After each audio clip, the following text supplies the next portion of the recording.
Have you ever wondered how a best-selling book about mental health could become the foundation for a global and, let's face it, pretty controversial religion? Well, it's a fascinating story, full of science, bankruptcy, and a total spiritual reinvention.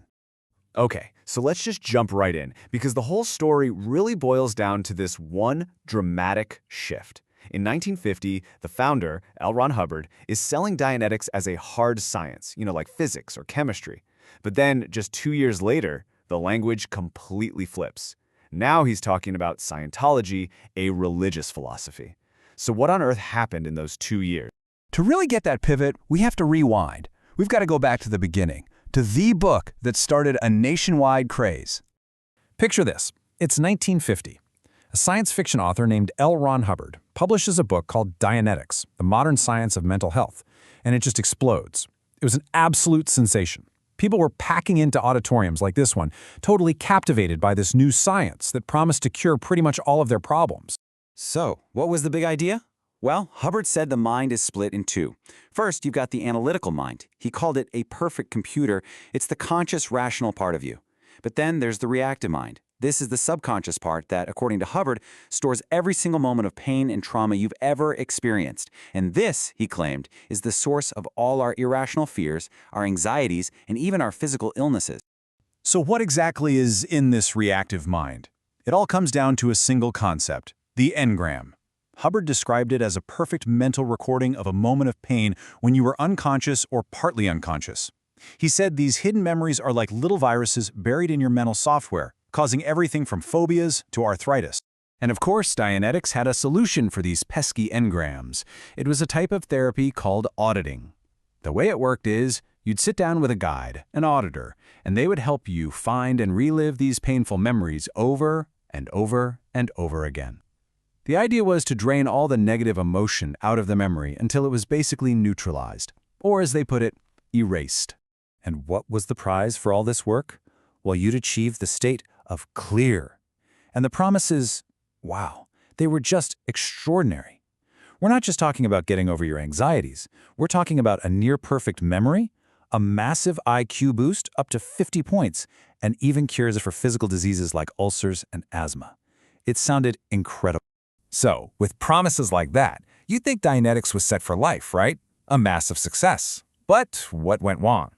This is where the whole story takes a critical turn. Just look at how fast things went south. In 1950, it's a huge bestseller. But by early 51, the lawsuits start.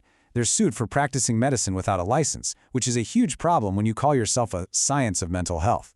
By 1952, the entire thing is bankrupt. Hubbard even loses the legal rights to the name Dianetics. And then, just 2 years later, out of those ashes, something new appears, the first Church of Scientology. And if you're wondering if that shift was a calculated move, well, this quote is basically the smoking gun. In a letter from 1953, Hubbard himself laid out the strategy. He was facing total financial and legal ruin, and he saw a way out. He wrote to an associate, "I await your reaction on the religion angle. A religious charter would be necessary, but I sure could make it." And just like that, Scientology was born. It basically took all the core ideas of Dianetics, but wrapped them in a brand new spiritual identity. And this wasn't just some idea on paper, it became a physical thing. You started seeing actual churches, like this one, pop up. The movement now had buildings, it had a cross, it had a creed, and most importantly, it had all the legal and tax protections that come with being a religion. Scientology also added a really crucial new layer on top of Dianetics. It was the concept of the Thetan. The Thetan basically is you, your true self, an immortal, all-knowing spiritual being that's kind of forgotten how powerful it is. So the goal was no longer just about clearing the mind, it was about rehabilitating your spirit and restoring its original godlike abilities. This whole spiritual journey unfolds as you move up a series of secret levels, known as the operating Thetan, or OT levels. And this is where things get, well, cosmic. The teachings dive deep into what Hubbard himself called a space opera, a huge secret history of the universe going back millions of years, filled with events that supposedly traumatized our Thetans. And here we have the most infamous part of that space opera.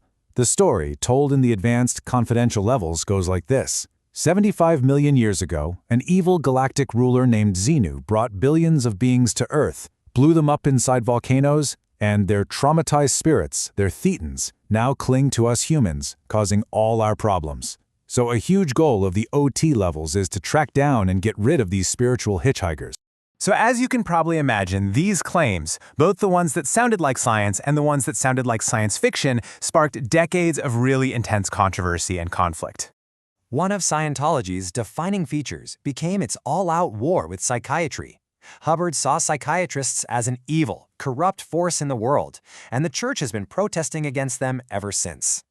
And, the feeling was definitely mutual. The scientific community rejected Dianetics right from the start. As early as 1950, the American Psychological Association put out this resolution, basically saying flat out that Hubbard's claims just weren't supported by any real evidence.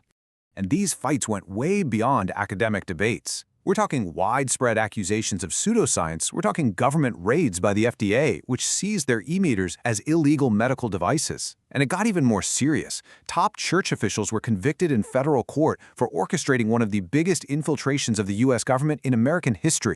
So, after that long, incredibly tangled history, where are we today? How does all of that past live on in the present? Well, what's so fascinating is that the original science of Dianetics is still, in many ways, the public face of the religion of Scientology. You'll often see someone on the street offering a free stress test with an e-meter. It's a direct throwback to the therapeutic promises of 1950. When you step back and look at it, it's a truly unbelievable story.